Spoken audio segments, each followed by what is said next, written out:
సకల జనులాలంటే ప్రపంచంలో ఉన్న వారందరూ కూడా దేవుడు పలుకుతున్న మాటలు.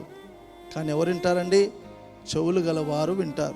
బైబిల్ ఏమందంటే చెవి గలవాడు వినుగాక అనుంది. దేవుని ఇష్టపడిన వారికి ఏం లేవు? చెవులు లేవు, అంతే. చెవి గలవాడు వినుగాక. ఎవరి మాటలు వినాలి? దేవుని మాటలు వినాలి.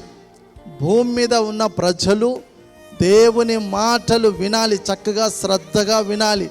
ఎందుకు వినాలి అంటే నీకు చెవులు, నీకు కన్నులు ఇచ్చింది దేవుడేనండి. దేవుడు మాట్లాడుతుంటే చెవిని పెట్టరు.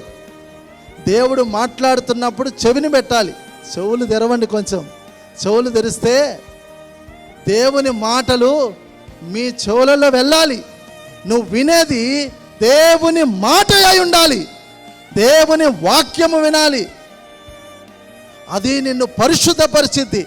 నువ్వు వినేది దేవుని మాట అయితే అది నిన్ను పరిశుద్ధపరచాలి.